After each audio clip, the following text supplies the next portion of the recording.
ನಮಸ್ಕಾರ ಮಾಸ್ಟರ್ಸ್, ಎಲ್ಲರಿಗೂ ನಮಸ್ಕಾರ, ಎಲ್ಲರಿಗೂ ಶರಣು ಶರಣಾರ್ಥಿ. ಬುದ್ಧನ ಹೆಂಡತಿ, the Buddhas wife, the path of awakening together. ಈ ಸ್ವಾಧ್ಯಾಯ ಪ್ರಯಾಣಕ್ಕೆ ನಿಮಗೆಲ್ರಿಗೂ ಸ್ವಾಗತ, ಸುಸ್ವಾಗತ. ಮೊದಲನೇದಾಗಿ ನಮ್ಮ ಗುರುಗಳಾದ ಬ್ರಹ್ಮರ್ಷಿ ಪಿತಾಮಹ ಸುಭಾಷ್ ಪತ್ರಿಜಿಯವರಿಗೂ ಹಾಗೂ ಸ್ವರ್ಣಮಾಲಾ ಪತ್ರಿ ಅಮ್ಮನವ್ರಿಗೂ ನನ್ನ ಹೃದಯ ತುಂಬಿ ನಮನಗಳು.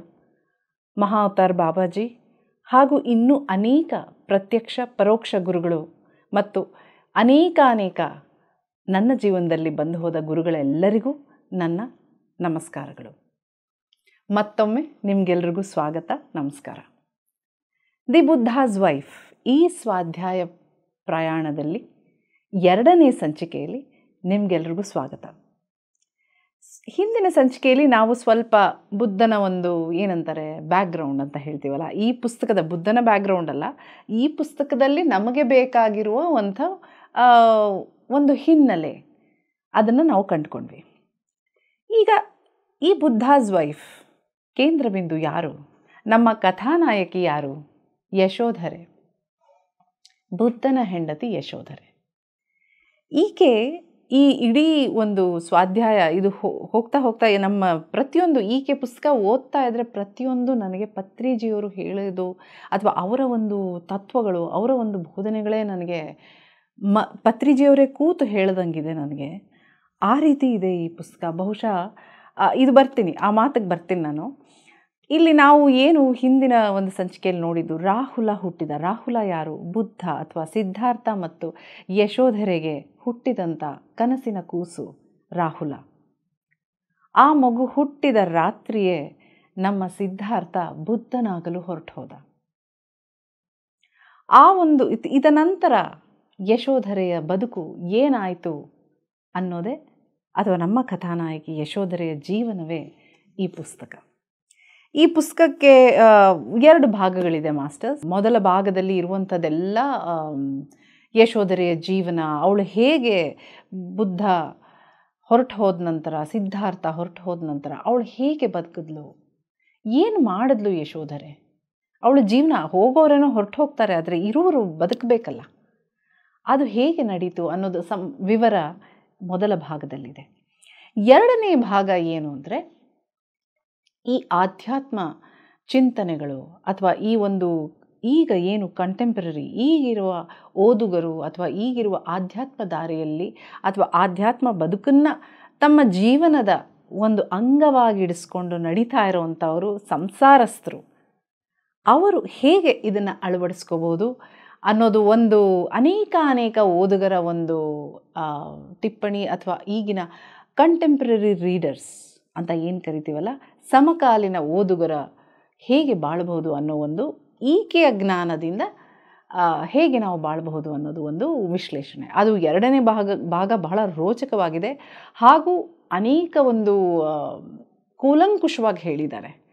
ಅದನ್ನು ಇವತ್ತಿನ ನಮ್ಮ ಬದುಕಿಗೆ ನಾವು ಹೇಗೆ ಬಳಸ್ಕೋಬೋದು ಅಥವಾ ಹೇಗೆ ನಾವಿರ್ಬೋದು, ಒಂದೊಂದು ತತ್ವ, ಒಂದು ಜ್ಞಾನವಾಗ್ಬೋದು, ಒಂದು ಸೃಜನಶೀಲತೆ ಆಗ್ಬೋದು, ಒಂದು ಪ್ರೀತಿ ಆಗ್ಬೋದು, ಒಂದು ಮಾನವೀಯತೆ ಆಗ್ಬೋದು, ಭ್ರಾತೃತ್ವ ಅಂತ ನಾವೇನು ಕರಿತೀವಲ್ಲ ಸಮಾಜದಲ್ಲಿ, ಆ ಒಂದು ಬದುಕಿನ ರೀತಿ ಆಗ್ಬೋದು, ಹೇಗೆ ಇವತ್ತಿನ ಪರಿಸ್ಥಿತಿಗೆ ನಾವು ಹೊಂದ್ಕೋಬೋದು ಅನ್ನೋದನ್ನು 2ನೇ ಭಾಗದಲ್ಲಿ ಹೇಳಿದ್ದಾರೆ. ಆದರೆ ಆ 2ನೇ ಭಾಗ ಹೋಗೋದಕ್ಕೆ ಮುಂಚೆ ಮೊದಲು ನಾವು ಇದು ಹುಟ್ಟಿತ್ತು ಎಲ್ಲಿಂದ, ಇದರ ಒಂದು ಮೂಲ ಏನು, ಯಶೋಧರೆಯ ಬದುಕು, ಅದನ್ನು ತಿಳ್ಕೊಳ್ಳೋದು ಸಮಂಜಸವಾಗಿದೆ.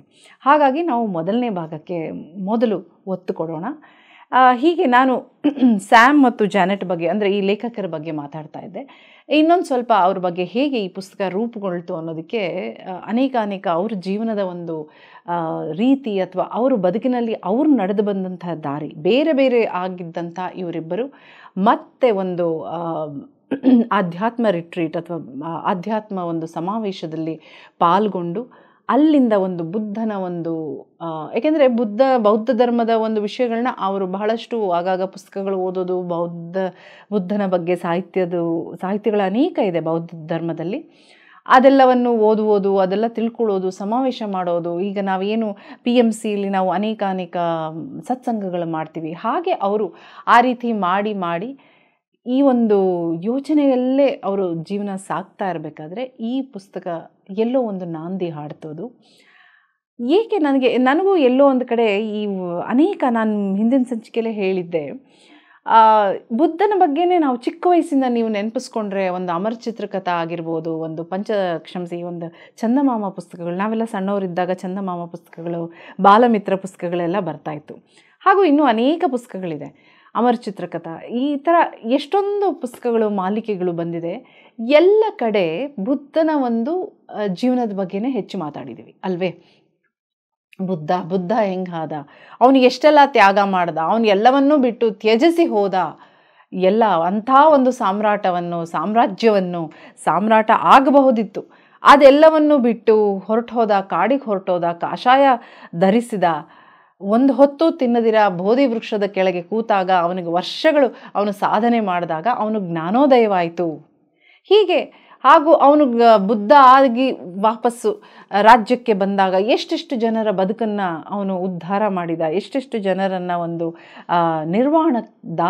ನಿರ್ವಾಣದ ದಾರಿಗೆ ಕರೆದುಕೊಂಡು ಹೋದ, ಆತ್ಮಸಾಕ್ಷಾತ್ಕಾರದ ದಾರಿಗೆ ಕರೆದುಕೊಂಡು ಹೋದ ಅನ್ನೋ ಒಂದು ಎಷ್ಟೋ ವಿವರಣೆಗಳು, ಕಥೆಗಳು, ಅವನ ಜೀವನಗಾಥೆ, ಬುದ್ಧದ ಬದುಕಿನಲ್ಲಿ ನಡೆದಂಥ ಕಥೆಗಳನ್ನು ಬೌದ್ಧ ಧರ್ಮದ ಸಾಹಿತ್ಯದಲ್ಲಿ ನಿಮಗೆ ಎಷ್ಟೋ ಪುಸ್ತಕಗಳಲ್ಲಿ ಕಾಣುತ್ತೆ. ಆದರೆ ಈ ಬುದ್ಧ ಇವನ ಹಿಂದೆ ಅಥವಾ ಬ್ಯಾಕ್ಗ್ರೌಂಡಲ್ಲಿ ಇರುವಂಥ ಆ ಮಹಿಳೆ ಅಥವಾ ಅವಳೊಬ್ಬಳೇ ಅಲ್ಲ, ಅವನಿಗೂ ಸಂಬಂಧಗಳಿತ್ತಲ್ವ. ಅವನು ಒಬ್ಬನ ಮಗ, ಒಬ್ಬನ ಗಂಡ, ಒಂದು ರಾಜ್ಯಕ್ಕೆ ರಾಜಕುಮಾರ, ಅವನ ಸ್ನೇಹಿತರಿಗೆ ಸ್ನೇಹಿತ. ಹಾಗಾದರೆ ಇವರೆಲ್ಲ ಏನಾದರೂ? ಆತ ಏನೋ ಎಲ್ಲವನ್ನೂ ತ್ಯಜಿಸಿ ಹೊರಟೋದ್ನಪ್ಪ, ಕಾಡಿಗೆ ಹೊರಟೋದ, ಒಂದು ದೊಡ್ಡ ನಿರ್ವಾಣ ಸ್ಥಿತಿಯಲ್ಲಿ ಮಹಾನ್ ಗುರುವಾದ, ಎಷ್ಟೋ ಜನರನ್ನು ಉದ್ಧಾರ ಮಾಡ್ದ, ಸರಿ ಆಯಿತು. ಆದರೆ ಈತನ ಒಂದು ಹಿನ್ನೆಲೆಯಲ್ಲಿರುವಂಥ ಇವರೆಲ್ಲ ಏನಾದರು? ಆ ಸಾಮ್ರಾಜ್ಯ ಏನಾಯಿತು? ಈ ಪ್ರಶ್ನೆ ನನಗೂ ಬಹುಶಃ ಯಾವಾಗಲೂ ಬಂದಿರಬಹುದು. ನನಗನ್ನಿಸ್ತು, ಅವನ ಹೆಂಡತಿ ಬಗ್ಗೆ, ಅವನ ತಾಯಿ ಬಗ್ಗೆ, ಅವನ ಒಂದು ತಂದೆ ಬಗ್ಗೆ ಎಲ್ಲೂ ಉಲ್ಲೇಖವಿಲ್ವಲ್ಲ ಅಂತ ನಾನು ಎಷ್ಟೋ ಸಲ ಅಂದ್ಕೊಂಡಿದ್ದೆ. ಆದರೆ ಮರೆತು ಹೋಗಿತ್ತು ಮತ್ತು ಜೀವನ ನಡೆದು ಹೋಯಿತು. ಆದರೆ ಈ ಪುಸ್ತಕ ಓದೋದಕ್ಕೆ ಶುರು ಮಾಡಿದಾಗ ಆ ಲೇಖಕಿ ಏನು ಹೇಳ್ತಾಳೆ, ಜಾನೆಟ್, ನನಗೆ ಈ ಬುದ್ಧನ ಒಂದು ಜೀವನ ಓದಬೇಕಾದ್ರೆ ಯಶೋಧರೆ ಏನಾದ್ಲು ಅನ್ನೋ ಪ್ರಶ್ನೆ ಕಾಡ್ತಂತೆ ಆಕೆಗೆ. ಆಯ್ತಪ್ಪ ಸರಿ, ಬುದ್ಧನ ಬಗ್ಗೆ ನಾವು ಇಷ್ಟೊಂದೆಲ್ಲ ತಿಳ್ಕೊಂಡ್ವಿ, ಆಯಿತು ಸರಿ, ಆದರೆ ಯಶೋಧರೆ ಆಕೆ ಏನಾದ್ಲು? ಆತನಿಗೊಬ್ಬ ತಂದೆ ಇದ್ನಲ್ಲ, ಆತ ಏನಾದ? ತಾಯಿ ಇದ್ಲಲ್ಲ, ಸಾಕು ತಾಯಿ, ಪ್ರಜಾಪತಿ, ಹೆತ್ತವಳೇನೋ ಹೆತ್ತು ಹೊರಟು ಹೋದ್ಲು.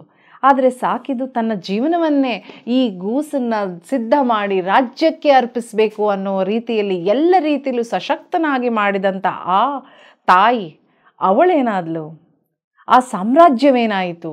ಅಲ್ಲಿದ್ದಂಥ ಪ್ರಜೆಗಳು, ಸೇವಕರು, ಸ್ನೇಹಿತರು, ನೆಂಟರಿಷ್ಟರು, ಇವರೆಲ್ಲ ಏನಾದ್ರಪ್ಪ ಅಂತ ಜಾನೆಟ್ಗೆ ಪ್ರಶ್ನೆ ಹುಟ್ಟುತ್ತಂತೆ.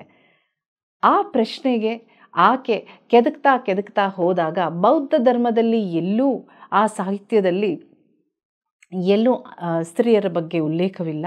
ಇದ್ದದ್ದು ಅಲ್ಪ ಸ್ವಲ್ಪವಷ್ಟೇ. ಆ ಬುದ್ಧನ ಜೀವನ ಚರಿತ್ರೆಯಲ್ಲಿ ಏನು ಅವರು ಬರೆದಿದ್ದಾರೆ, ಆತನ ಜೀವನದಲ್ಲಿ ಇದ್ದಂಥ ಹೆಣ್ಣು ಮಕ್ಕಳು ಅಥವಾ ಆತನ ತಾಯಿ ಆಗ್ಬೋದು, ಮಡದಿ ಆಗ್ಬೋದು, ಅಥವಾ ಒಂದು ಸೇವಕರು, ಸಾಮ್ರಾಜ್ಯದ ಜನರಾಗ್ಬೋದು, ಏನು ಅವನ ಒಂದು ಚರಿತ್ರೆಯಲ್ಲಿ ಉಲ್ಲೇಖಿಸಿದಾರಲ್ಲ ಅಷ್ಟೇ ಇರುವ ಒಂದು ಮಾಹಿತಿ.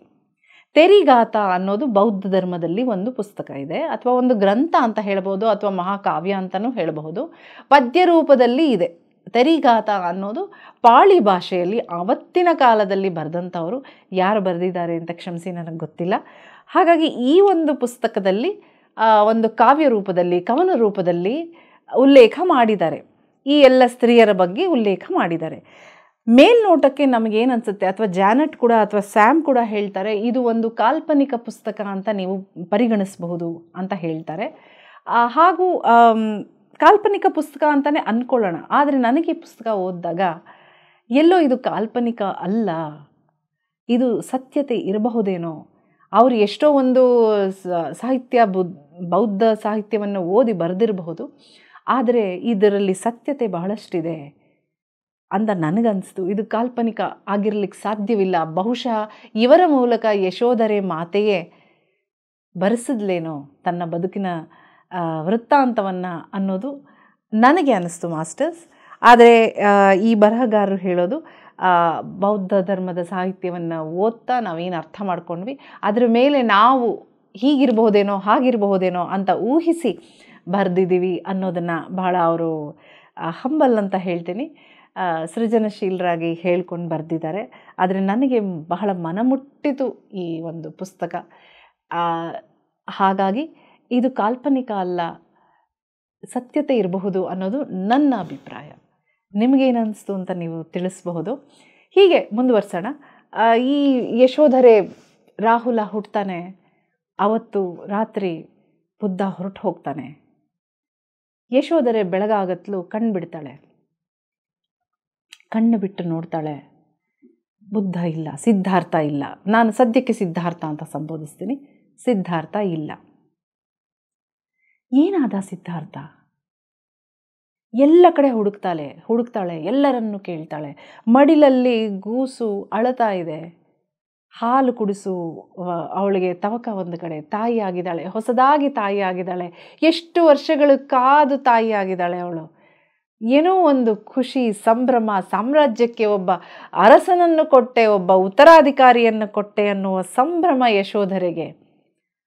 ಆ ಸಂಭ್ರಮದಲ್ಲಿ ಎಲ್ಲಿ ಸಿದ್ಧಾರ್ಥ ಎಲ್ಲಿ ಹೋದ, ಎಲ್ಲೋ ಹೋಗಿರಬಹುದೇನೋ. ಅವನಿಗೆ ಅಭ್ಯಾಸ ಅಲ್ವಾ, ರಾತ್ರಿಯಲ್ಲಿ ಹೊರಟು ಎಲ್ಲೋ ಕುದುರೆ ಮೇಲೆ ಎಲ್ಲೋ ಊರೆಲ್ಲ ನೋಡ್ಕೊಂಬಂದು ಮತ್ತೆ ಬರ್ತಾನೆ. ಅವನು ಮಗುವನ್ನು ನೋಡ್ಲಿಕ್ಕೆ ಬರ್ತಾನೆ, ಮಗುವೊಂದಿಗೆ ಆಡ್ಲಿಕ್ಕೆ ಬರ್ತಾನೆ. ತನ್ನ ಕೂಸು, ತನ್ನ ಒಂದು ಉತ್ತರಾಧಿಕಾರಿಯನ್ನು ಎತ್ತಿ ಮುದ್ದಾಡ್ಲಿಕ್ಕೆ ಬರ್ತಾನೆ ಅಂತ ಆಕೆ ಹಂಬಲಿಸ್ತಾ ಇದ್ಲಂತೆ, ನೋಡ್ತಿದ್ಲಂತೆ, ಕಾಯ್ತಿದ್ಲಂತೆ. ಆದರೆ ಎಷ್ಟು ಹೊತ್ತಾದರೂ ಸಿದ್ಧಾರ್ಥ ಬರಲಿಲ್ಲ. ಎಷ್ಟು ಹೊತ್ತಾದರೂ ಸಿದ್ಧಾರ್ಥ ಬರಲಿಲ್ಲ. ನಂತರ ಸಿದ್ಧಾರ್ಥನ ಗೆಳೆಯ ಆನಂದ ಅವನು ಬಂದು ಹೇಳ್ತಾನೆ, ನಿಧಾನವಾಗಿ ಬಂದು ನಿಲ್ತಾನೆ. ಸಿದ್ಧಾರ್ಥಳ ಯಶೋಧರೆಯ ಮುಂದೆ ಬಂದು ನಿಲ್ಲುತ್ತಾನೆ. ಅವನು ಬಂದು ನಿಂತು, ಅವನಿಗೆ ಮಾತು ಹೊರಡ್ತಾ ಇಲ್ಲ, ನಾಲಿಗೆ ಕಟ್ಟಿಬಿಟ್ಟಿದೆ. ಅವನು ಏನು ಹೇಳೋಕ್ಕೂ ಬರ್ತಾ ಇಲ್ಲ ಅವನಿಗೆ. ಇವಳು ರೋಜಿಸ್ತಾಳೆ, ಕಿರ್ಚಾಡ್ತಾಳೆ, ಏನಾದ ಸಿದ್ಧಾರ್ಥ, ಎಲ್ಲಿ ಹೋದ? ಅಷ್ಟೊತ್ತಿಗಾಗಲೇ ದಿನ ಅರ್ಧ ಕಳೆದು ಹೋಗಿದೆ, ಸೂರ್ಯ ನೆತ್ತಿಯ ಮೇಲೆ ಬಂದುಬಿಟ್ಟಿದ್ದಾನೆ. ಎಲ್ಲಿ ಹುಡುಕಿದ್ರೂ ಇಲ್ಲ, ಪ್ರಜಾಪತಿನ ಕೇಳಿದ್ರೂ ಇಲ್ಲ, ಶುದ್ಧೋಧನ ಕೂಡ ಎಲ್ಲ ಕಡೆ ಹುಡುಕ್ತಾ ಇದ್ದಾನೆ, ಎಲ್ಲ ಕಡೆ ಜನರನ್ನು ಕಳಿಸಿದ್ದಾನೆ. ಎಲ್ಲಿ ಹುಡುಕಿದ್ರೂ ಸಿದ್ಧಾರ್ಥ ಇಲ್ಲ. ಗೆಳೆಯ ಬಂದು ಹೇಳ್ತಾನೆ, ಅವನಿಗೆ ಮಾತಾಡೋದಕ್ಕೂ ಆಗ್ತಾ ಇಲ್ಲ, ತಡವರಿಸ್ತಾ ಇದ್ದಾನೆ. ಗೆಳೆಯ ಬಂದು ಹೇಳ್ತಾನೆ, ಅವನು ಹೊರಟು ಹೋಗಿದ್ದಾನೆ ಅಂತ. ಯಾರಿಗೇ ಆಗಲಿ ಹೊರಟು ಹೋಗಿದ್ದಾನೆ ಅಂದರೆ ಏನರ್ಥ ಆಗ್ಬೇಕು ಹೇಳಿ? ಆತ ಅಸುನೀಗಿದ್ದಾನೆ ಅಂತ ಅನ್ಕೋತೀವಿ. ಸಾಮಾನ್ಯದವ್ರು ಯಾರೇ ಆಗಲಿ ಅಸುನೀಗಿರಬೇಕು, ಆತ ಇನ್ನೀ ಪ್ರಪಂಚದಲ್ಲಿ ಇಲ್ಲ ಅಂತ ಅನ್ಕೋತೀವಿ ಸಾಮಾನ್ಯವಾಗಿ. ಅದೇ ಪ್ರಶ್ನೆ ಯಶೋಧರೆಗೂ ಮೂಡ್ತಂತೆ. ಹಾಗಾದರೆ ಅವನು ಇಲ್ಲ, ಹೊರಟು ಹೋಗಿದ್ದಾನೆ ಅಂದರೆ ಏನು ಅರ್ಥ? ಅವನು ಹೊರಟು ಹೋಗಿದ್ದಾನೆ ಅಂದರೆ ಏನರ್ಥ ಹೇಳು ಸರಿಯಾಗಿ ಅಂತ ಬಹಳ ಒಂದು ಆಕೆಯ ಪರಿಸ್ಥಿತಿಯನ್ನು ನೆನೆದರೆ ನನಗೆ ನನ್ನನ್ನು ನಾನು ಒಂದು ಈ ಅಧ್ಯಾಯ, ಇದು ಮೊದಲನೇ ಅಧ್ಯಾಯದ ಬಗ್ಗೆ ಮಾತಾಡ್ತಾ ಇದ್ದೀನಿ ಮಾಸ್ಟರ್ಸ್. ಈ ಅಧ್ಯಾಯವನ್ನು ಓದ್ತಾ ಇರಬೇಕಾದ್ರೆ ನಾನು ಆ ಒಂದು ಆಸ್ಥಾನಕ್ಕೆ, ಆ ಒಂದು ಅಂತಃಪುರಕ್ಕೆ ಹೋಗಿ ಕೂತುಬಿಟ್ಟಿದ್ದೆ. ಅವಳ ಕಂಗಾಲು ಪಟ್ಕೊಂಡು ಎಲ್ಲ ಕಡೆ ತನ್ನ ಮಗುವಿನ ತಂದೆಗಾಗಿ ಚಡಪಡಿಸಿ ಇಷ್ಟಪಟ್ಟು ಪ್ರೇಮಿಸಿ ಪ್ರೀತಿಸಿ ಮದುವೆಯಾದ ಗಂಡ, ಆತ ಎಷ್ಟು ಪ್ರೀತಿಯಿಂದ ತನ್ನ ಜೊತೆ ಇದ್ದವನು ಏಕಾಏಕಿ ಇಲ್ಲ. ಅದು ಮಗು ಜನಿಸಿದ ರಾತ್ರಿ. ಅದು ಅಂಥ ಒಂದು ಕಂದನನ್ನು ಕೊಟ್ಟಿದ್ದಾಳೆ ಅವಳು. ಆ ಒಂದು ರಾತ್ರಿ ಗಂಡ ಪಕ್ಕದಲ್ಲಿಲ್ಲ, ಎಲ್ಲೋ ಹೊರಟೋದ, ಎಲ್ಲವನ್ನೂ ತ್ಯಜಿಸಿ ಹೊರಟೋದ್ನೆ. ಏನಾಯಿತು? ಅವನು ಸತ್ತು ಹೋದ್ನೆ, ಅವನು ಹಸುನೀಗಿದನೆ, ದೇಹತ್ಯಾಗ ಮಾಡಿದನೆ, ಏನಾಯಿತು ಅವನಿಗೆ ಅಂತ ಕೇಳ್ತಾಳೆ. ಆಗ ಹೇಳ್ತಾನೆ, ಎಲ್ಲವನ್ನೂ ತ್ಯಜಿಸಿ ಅರಮನೆ, ಈ ಸುಖ ಸಾಮ್ರಾಜ್ಯ, ಹೆಂಡತಿ ಮಕ್ಕಳು, ತಂದೆ ತಾಯಿ, ಹೆಂಡತಿ ಮತ್ತು ಮಗು, ಈಗ ತಾನೇ ಹುಟ್ಟಿದಂಥ ಮಗು, ಎಲ್ಲವನ್ನೂ ತ್ಯಜಿಸಿ ಇಂಥ ಒಂದು ವಿಜೃಂಭಣೆಯ ಬದುಕನ್ನು ತ್ಯಜಿಸಿ ನಮ್ಮ ಸಿದ್ಧಾರ್ಥ, ಅವನು ನೋಡಿ ಅಲ್ಲಿ ಉಲ್ಲೇಖಿಸ್ತಾನೆ, ಅಲ್ಲಿ ಓದ್ತಾ, ನಮ್ಮ ಸಿದ್ಧಾರ್ಥ ಹೊರಟು ಹೋಗುವ ದಾರಿಯಲ್ಲಿ ಯಾರೋ ಒಬ್ಬರು ಕಾಡಿನಿಂದ ಬರಬೇಕಾದ್ರೆ ಒಬ್ಬರು ಗುರುಗಳು ಕಾಷಾಯ ವಸ್ತ್ರ, ಒಬ್ಬ ಸನ್ಯಾಸಿ ಕಾಷಾಯ ವಸ್ತ್ರವನ್ನು ಧರಿಸಿಕೊಂಡು ಬರ್ತಿರ್ಬೇಕಾದ್ರೆ ತನ್ನ ವಸ್ತ್ರವನ್ನು ಕೊಟ್ಟು ಅವನ ಕಾಷಾಯ ವಸ್ತ್ರವನ್ನು ಧರಿಸಿ ಕಾಡಿನತ್ತ ನಡೆದು ಹೊರಟೋದ. ಕಾಲಿಗೆ ಹಾಕಿದ ಚಪ್ಪಲಿಯನ್ನು ಸಹ ಬಿಟ್ಟು ಬರಿಗಾಲಲ್ಲಿ ನಡೆದು ಹೊರಟೋದ. ಇಲ್ಲಿ ನಾವು ಪ್ರತಿಯೊಂದನ್ನು ನೋಡಬೇಕು. ಅಲ್ಲಿ ಅವನು ಹೇಳ್ತಾ ಇರಬೇಕಾದ್ರೆ ತನ್ನ ವಸ್ತುಗಳನ್ನು ತ್ಯಜಿಸಿ, ಇಲ್ಲಿ ನೋಡಿ ಅವನು ಒಬ್ಬ ರಾಜಕುಮಾರ.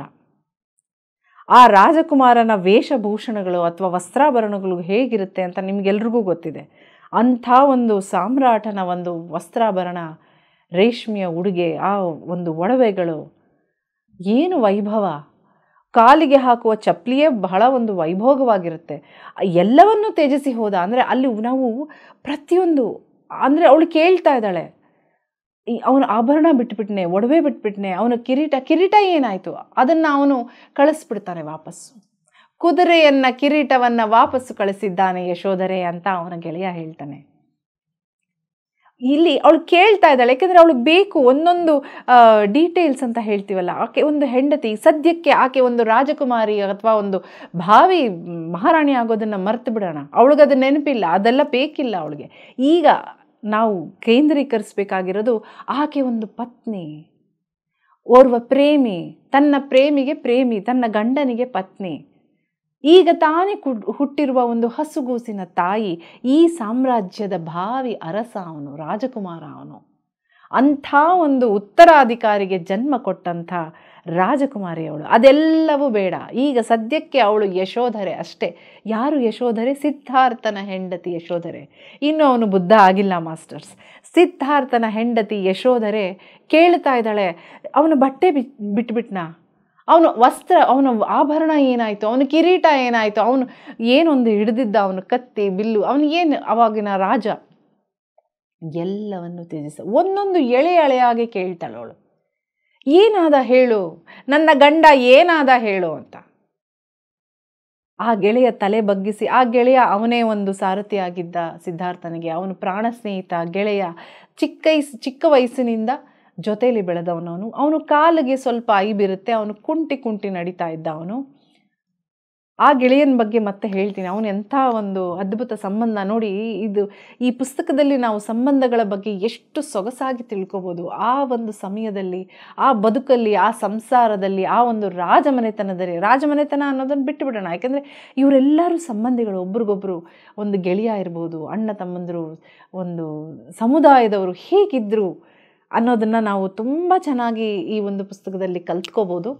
ಅದೇ ಈ ಪುಸ್ತಕದ ಸಾರ, ಸಮುದಾಯ. ಅದಕ್ಕೆ ಬರ್ತೀನಿ ನಾನು. ಹಾಗಾಗಿ ಒಂದೊಂದು ಕೇಳ್ತಾಳೆ ಯಶೋಧರೆ, ನೊಂದು ಕೇಳ್ತಾಳೆ, ಕಿರುಚುತ್ತಾ ಇದ್ದಾಳೆ, ಅಳ್ತಾ ಇದ್ದಾಳೆ, ಕೂದಲೆಲ್ಲ ಕೆಡವಿ ಹೋಗಿದೆ. ಯಾಕೆಂದರೆ ರೋದನೆ ಅವಳಿಗೆ, ದುಃಖ. ಇಷ್ಟು ವರ್ಷ ಕಾದಿದ್ದು ಮಗುವನ್ನು ಕೊಟ್ಟಿದ್ದೀನಿ, ನನ್ನ ಮಗುವನ್ನು ಬಿಟ್ಟು ಹೋದ್ನಾ? ಇವನೆಂಥ ತಂದೆಯ ಪಟ್ಟ ಕೊಟ್ಟಿದ್ದೀನಿ, ಉತ್ತರಾಧಿಕಾರಿ ಬಿಟ್ಟುಬಿಡಿ, ತನ್ನ ಗಂಡನಿಗೆ ತಂದೆಯಾಗುವಂಥ ಒಂದು ಮಗುವನ್ನು ಕೊಟ್ಟು, ತಂದೆ ಅಪ್ಪ ಅಂತ ಕರೆಯುವಂಥ ಒಂದು ಮಗುವನ್ನು ಕೊಟ್ಟಿದ್ದೀನಿ. ನನ್ನ ಮಗುವನ್ನು ಬಿಟ್ಟು, ತನ್ನ ಮಗುವನ್ನು ಬಿಟ್ಟು, ನಮ್ಮ ಮಗುವನ್ನು ಬಿಟ್ಟು ಹೊರಟು ಹೋದ್ನೆ, ಕಾಡಿಗೆ ಹೊರಟು ಹೋದ್ನೆ. ಯಾಕೆ ಹೊರಟು ಹೋದ ಅವನು? ಏತಕ್ಕಾಗಿ ಹೊರಟೋದ? ಏನಿರಲಿಲ್ಲ ಅವನ ಹತ್ರ, ಏನು ಬಯಸಿ ಹೋದ?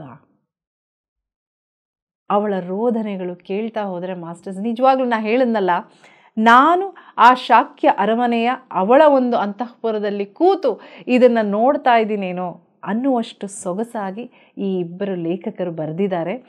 ಅದು ನಾನು ಅದಕ್ಕೆ ಹೇಳಿದ್ದು, ಇದು ಕಾಲ್ಪನಿಕ ಆಗಲಿಕ್ಕೆ ಅವರು ಹೇಳಿರ್ಬೋದು ಇದು ಕಾಲ್ಪನಿಕ ಅಂತ, ಆದರೆ ನನಗಿದು ಕಾಲ್ಪನಿಕ ಅನ್ನಿಸ್ಲಿಲ್ಲ. ಅವಳ ನಿಜ ವೃತ್ತಾಂತ ಇದು ಅಂತ ಅನ್ನಿಸ್ತು. ಇದು ಈ ಒಂದು ಘಟ್ಟನ ಇಲ್ಲಿಗೆ ನಿಲ್ಲಿಸೋಣ. ಯಾಕಂದರೆ ನಾನು ಬೇರೆ ವಿಷಯಗಳಿಗೆ ಬರ್ತೀನಿ, ಮತ್ತೆ ಇವಳ ಜೀವನವನ್ನು ಮುಂದುವರಿಸ್ಕೊಂಡು ಹೋಗೋಣ.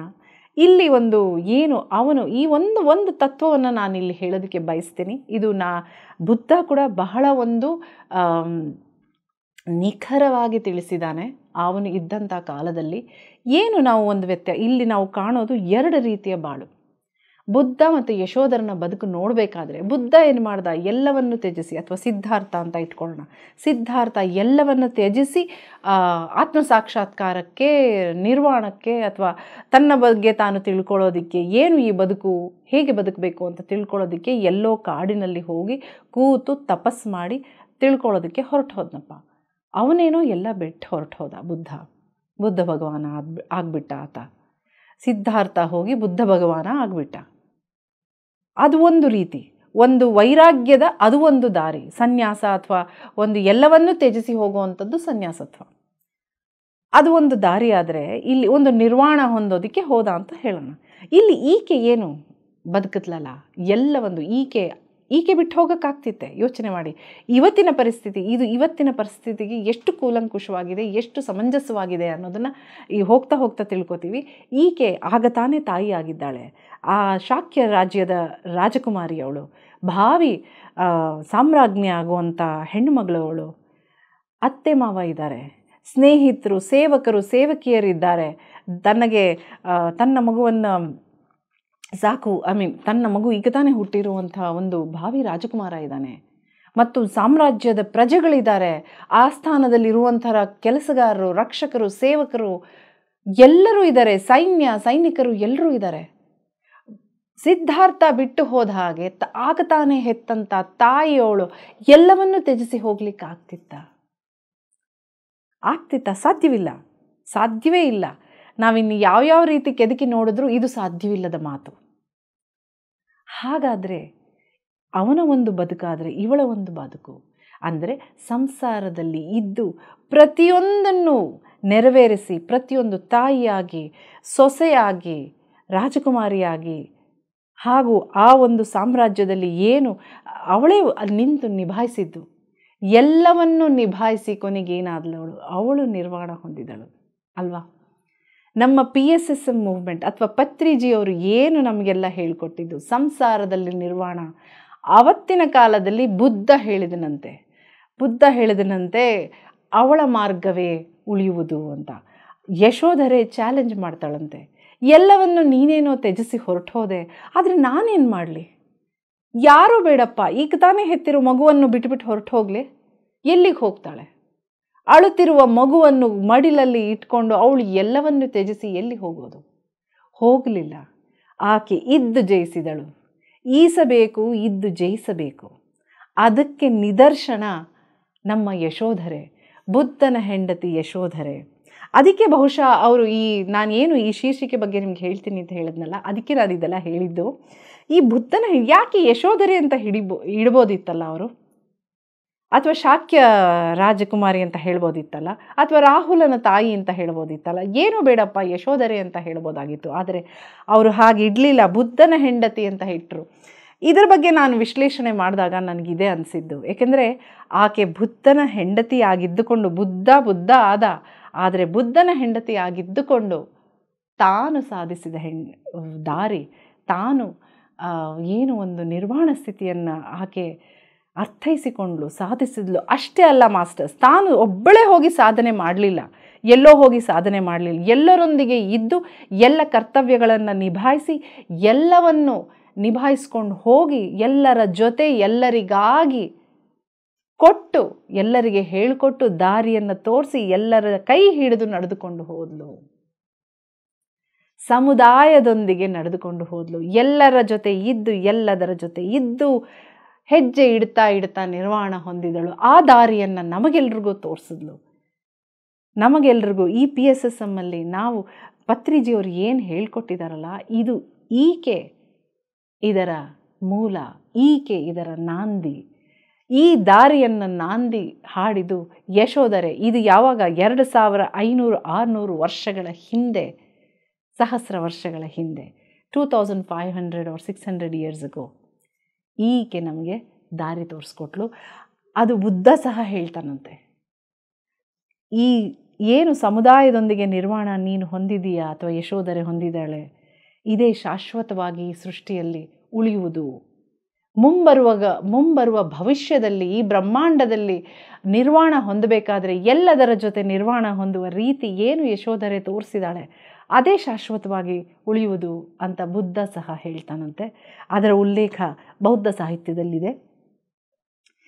ಈ ಒಂದು ಘಟ್ಟದಲ್ಲಿ ಈ ಸಂಚಿಕೆಯನ್ನು ಇಲ್ಲಿಗೆ ನಿಲ್ಲಿಸ್ತಾ ಇದ್ದೀನಿ. ಎಲ್ಲಿದ್ದೀವಿ ಹೇಳಿ? ಆಗ ತಾನೇ ಮಗುವನ್ನು ಹೆತ್ತಿದಾಳೆ ಯಶೋಧರೆ. ಬೆಳಗಾಗಿದೆ, ಬೆಳಗಾಗತ್ಲ ಸಿದ್ಧಾರ್ಥ ಇಲ್ಲ.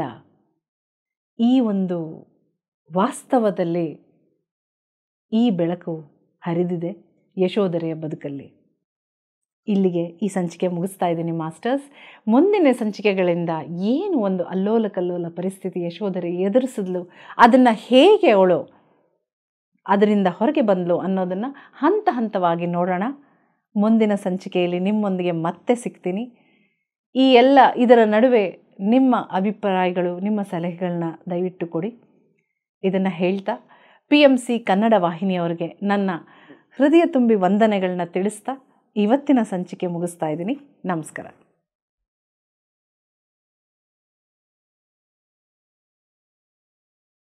PMC ಕನ್ನಡ ಚಾನೆಲ್ ಅನ್ನು ಲೈಕ್ ಮಾಡಿ, ಶೇರ್ ಮಾಡಿ, ಸಬ್ಸ್ಕ್ರೈಬ್ ಮಾಡಿ ಮತ್ತು ಮಾಡಿಸಿ.